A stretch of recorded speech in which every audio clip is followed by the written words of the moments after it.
Well, good morning, everyone. Welcome to Keeping It Real. This is Reverend Laura Hallett, and it is my pleasure to be here with you today.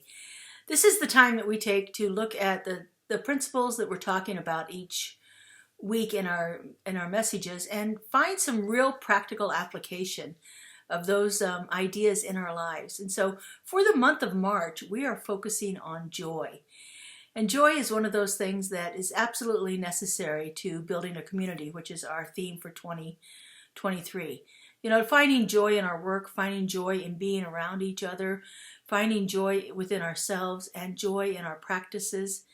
It really is important that we begin to cultivate more of an attitude of joy in all of the different things that we do. So how do we do that in our own lives? How do we begin to find more joy in our own lives? One of the things I like to do is I like to use things that happen throughout my day as cues to remind me to practice whatever it is I happen to be working on at that time. So if I'm working on joy, what kind of cues could I possibly be looking for? Well, one of the things is that, we have interactions with other people. And so when you see somebody else, that can be your cue to smile. And maybe the smile has to be a forced smile for a while. Maybe you're actually not feeling it. But I can guarantee you, as you begin to smile more and more, you're going to actually begin to feel more joy within yourselves. It just can't help but be that way. As we experience joy, as we demonstrate joy, we begin to bring more joy into our lives. And so as you interact with any person, smile with them. Every opportunity we have to interact with someone, the clerk at the fast food drive-through that you're going to, or at the grocery store where you're shopping. Take a moment and actually try to connect with the people. You're going to get asked, "How are you today?" They often will ask that. Well, find a way to respond, that actually brings you joy. My usual response is, "I'm fabulous." And, sometimes people think, "Oh, yeah, right, she's just putting that on." But that's actually the truth. And when I say I'm fabulous, guess what? That's kind of what my experience is. And at least for that moment, in that interaction with that person, I feel fabulous. And so find the little ways to do that. Find the ways that you can connect with people to, as you pass somebody on the street. If you're driving in a car and you see somebody sitting in the car next to you at the stoplight, if they look your way, give them a smile. It doesn't hurt you a bit. They may think you're a little weird, but that's okay. That's all on them. What it's doing for you is actually enlivening you to actually begin to do that. There are other things that we can do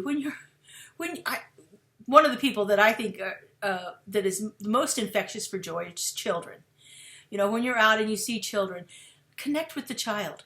Connect with them in some way. Smile at the child. Wave at them. I love the little toddlers, and you can just wave and you see them smile and light up, and then sometimes they turn their head and stick it in their mom or their dad's neck, and because they're a little shy. But if you're at a restaurant and a child is sitting next to you at the table, at the table next to you, and just give them a wave, smile at them, ask them something. It's just such a wonderful way to connect with people. And I think this connection that we can establish with other people is actually going to really bring more joy into our lives,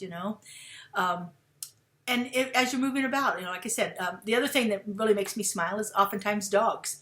Someone's walking a dog and maybe the dog isn't behaving exactly the way they want it to, and it's, kind of mischievous and so forth. And, you're out and about, and it brings you joy to look at that. Just find the little things throughout your day that will trigger that instantaneous feeling of joy for you, and just bring those in more and more. And the more we do that, the more we're going to feel joy throughout our entire day, and expanding that. And so we get this sense of being connected with people and sharing this feeling that we have inside of us, sharing it outward. And that, how much better can it be than that? To actually connect and share with other people. And so throughout your day this week, look for the moments that you can connect in joy. You may be faced with other moments where it doesn't feel quite so joyful, but follow that up with a feeling of joy. You have an experience that doesn't feel good, find one that does make you feel good. Connect with someone. Do something that actually brings that feeling of you're not isolated here, that there is something going on that is more powerful and more present within you, and that you can express that through your eyes, through your hands, through your facial expression. Find the ways to connect with people in a more greater experience of joy. Have a beautiful and blessed week, everyone, and we will see you back here next week talking about joy in relationships. All right, bye-bye.